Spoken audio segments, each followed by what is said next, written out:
Fui asesinada a puñaladas en un depósito de basura. Soy Agostina Gisman, y esta es mi historia. Soy la peor madre de Inglaterra. Nací el 31 de octubre de 1832, justo en Halloween.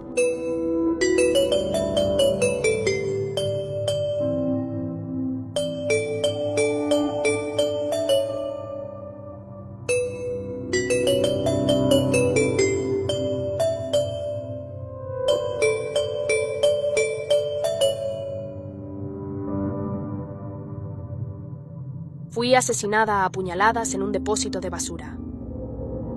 Soy Agostina Gisman, y esta es mi historia. Nací en 1999 en Cipotelli, una ciudad ubicada en la provincia de Río Negro, Argentina.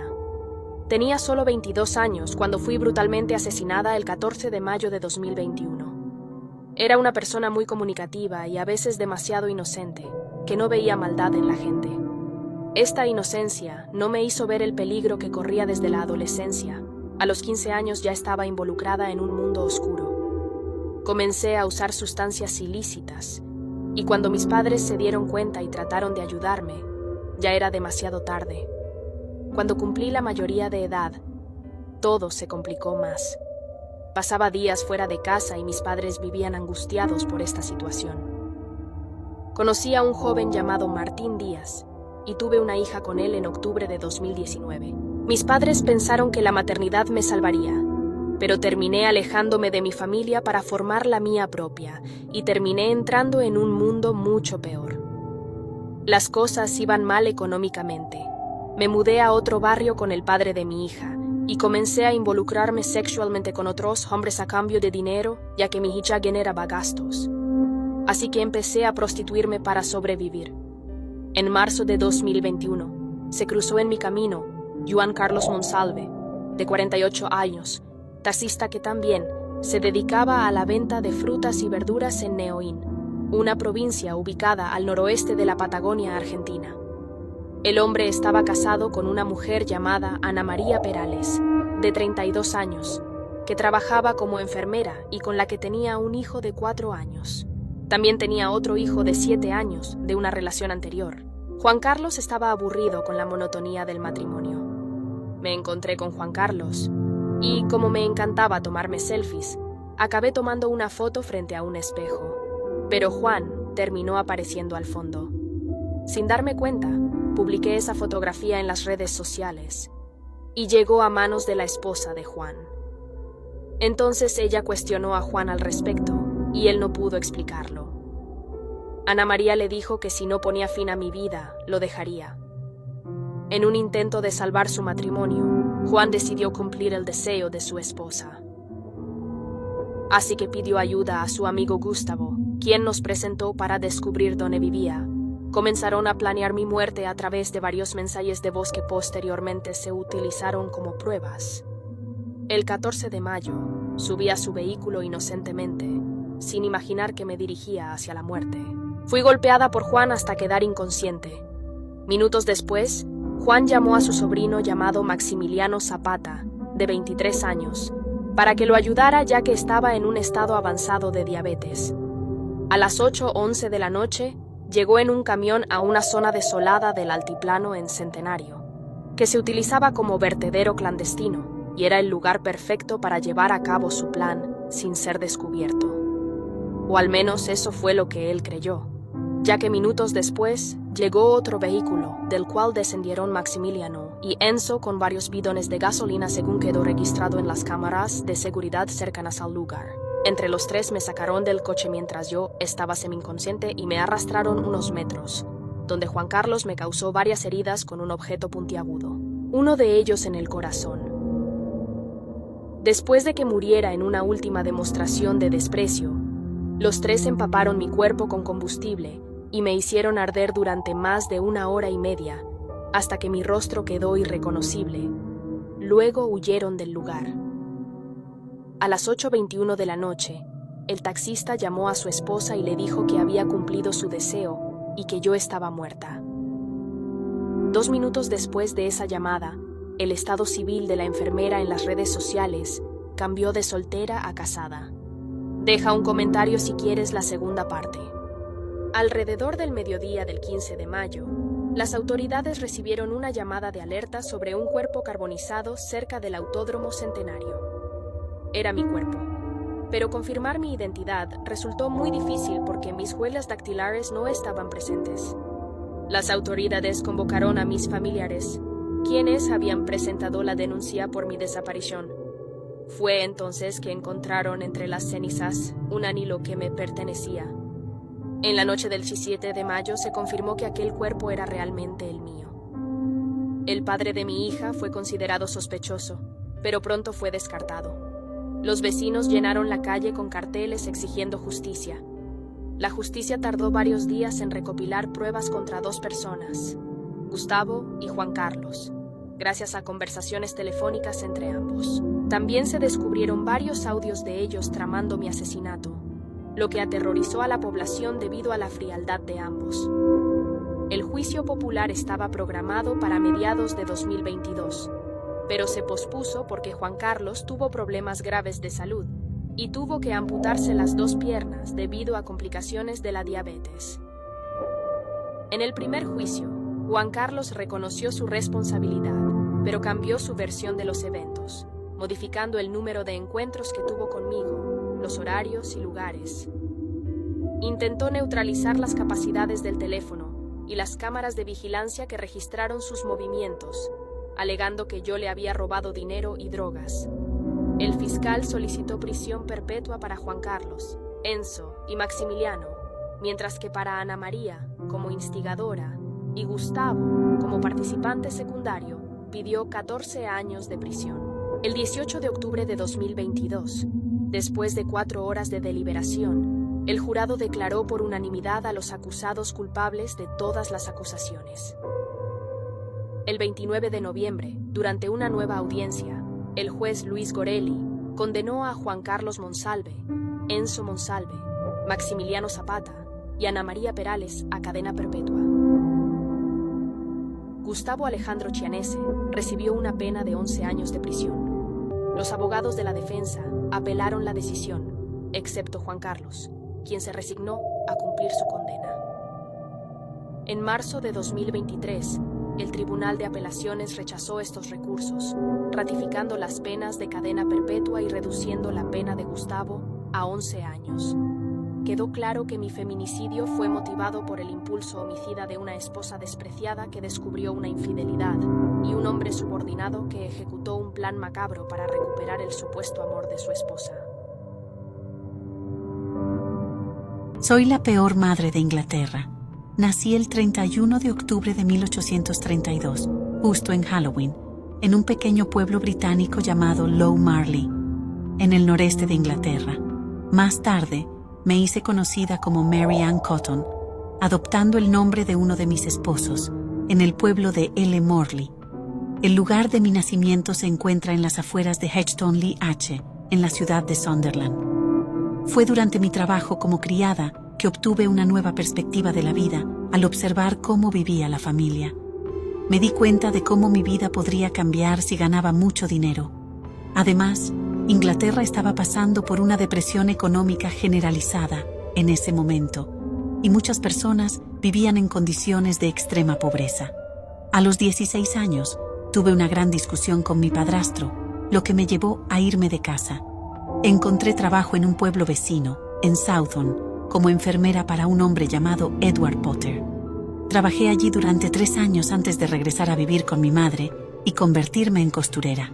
Al año siguiente, en 1852, a los 20 años, conocí a un minero llamado William Embre.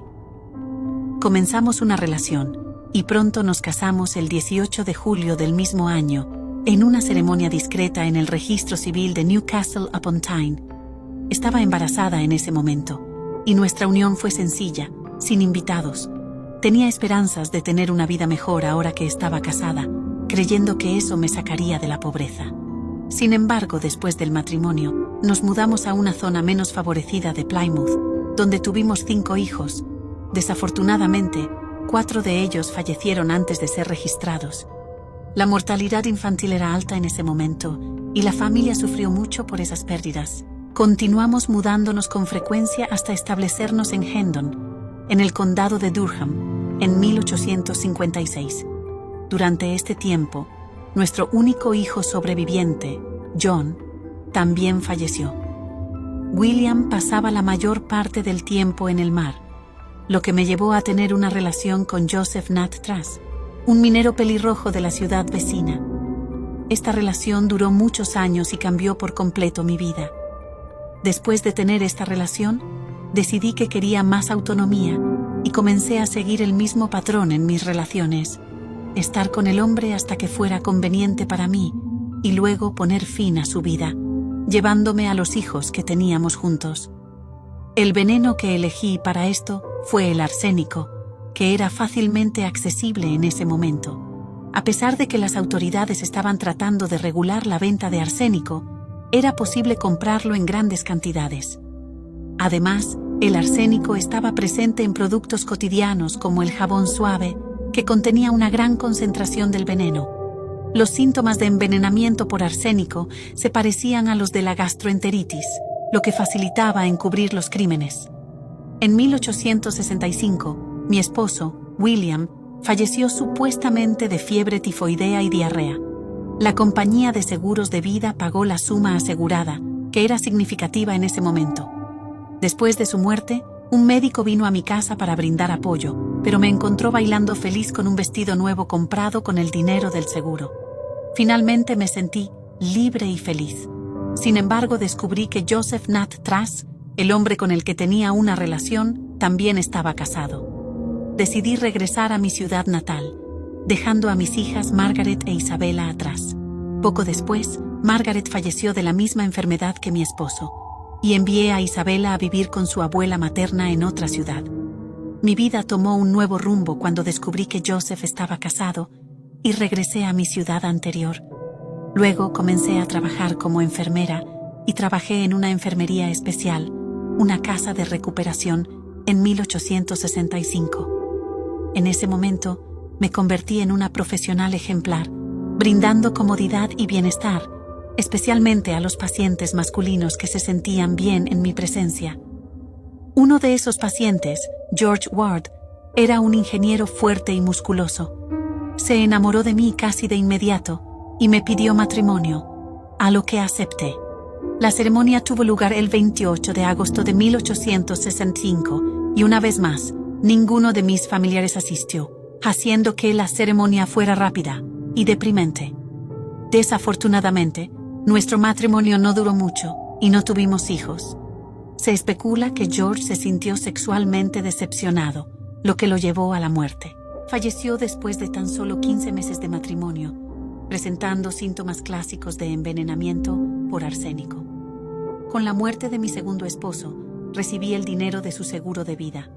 Me mudé nuevamente en busca de trabajo como criada en la casa de James Robinson, un adinerado constructor naval que recientemente había perdido a su esposa, quedando solo con 5 hijos. Nos mudamos a su casa cerca de la Navidad de 1866. Sin embargo, una semana después de nuestra mudanza, el hijo menor de James falleció repentinamente, mostrando síntomas de enfermedad y, 24 horas después, sufrió una convulsión fatal. Poco después, a principios de la primavera de 1867, mi madre, que vivía en Camp Harbor, enfermó y fui a ayudarla. Inicialmente parecía estar mejorando, pero se quejaba constantemente de dolores estomacales. Sin embargo, 9 días después de mi llegada, falleció a los 54 años. Los vecinos de mi madre comenzaron a encontrar esta situación extraña, ya que yo anticipaba su muerte antes de que ocurriera y actuaba de manera indiscreta al registrar sus pertenencias. Después de su muerte, tomé a mi hija Isabella, que estaba viviendo con su abuela, y regresé a la casa de James. En abril del mismo año comenzaron a ocurrir más muertes. 3 niños fallecieron. Isabella, mi hija de 9 años, que sufrió terriblemente antes de morir, uno de los hijos de James, de 6 años, que murió de fiebre continua, y una de sus hijas, Elizabeth, de 8 años, que también murió de fiebre gástrica. Todas estas muertes se consideraron naturales, pero los síntomas apuntaban a envenenamiento por arsénico. Es importante mencionar que en la década de 1860, Era común que los niños murieran de diversas enfermedades, lo que no levantaba sospechas en ese momento debido a la falta de conocimientos médicos avanzados. Sin embargo, el hecho de que varias muertes ocurrieran en la misma familia generaba sospechas. Yo sabía cómo administrar el arsénico de manera letal, pero James no sospechaba de mí. Continuamos nuestro matrimonio el 11 de agosto de 1867 y en noviembre del mismo año nació nuestra primera hija, Mary Isabella. Lamentablemente falleció unos meses después, en marzo, debido a convulsiones constantes. Al año siguiente, en 1869, nació nuestro segundo hijo, George, y las dudas financieras de James hacia mí comenzaron a surgir, ya que constantemente lo presionaba para obtener un seguro de vida. Descubrió mis deudas y que había robado dinero que debía haber depositado en el banco. Como resultado, me ordenó que me fuera de la casa. Me fui llevándome al bebé George conmigo, y James decidió mudarse temporalmente a la casa de su hermana, cerrando la casa con tablones. Cuando regresé a la casa, me di cuenta de que ya no vivía nadie allí y que estaba sin hogar. Escribí una carta a James, interpretando su actitud como una traición, diciendo que planeaba irme de casa por unos días, pero que tenía la intención de regresar. Sin embargo, terminé abandonando al bebé George, entregándolo a su padre. En ese momento, comencé a trabajar en varios empleos temporales y corrían rumores de que había conocido a un marinero y me fui a vivir con él. Como pasaba mucho tiempo en el mar, decían que vendí y robé todos sus muebles. Más tarde, retomé el contacto con una mujer llamada Margaret Cotton, con la que me había correspondido años atrás. Tenía un hermano viudo llamado Frederick, quien cuidaba de sus 2 hijos y necesitaba una ama de llaves. Entonces, me mudé a la casa de Frederick en 1870, unas semanas antes de la muerte de Margaret. Ella dejó toda su herencia a Frederick y no pasó mucho tiempo antes de que comenzáramos a tener una relación romántica y quedara embarazada de él. Nos casamos el 17 de septiembre de 1870, tomando el apellido Cotton. Es importante destacar que este matrimonio era cuestionable, ya que todavía estaba legalmente casada con James.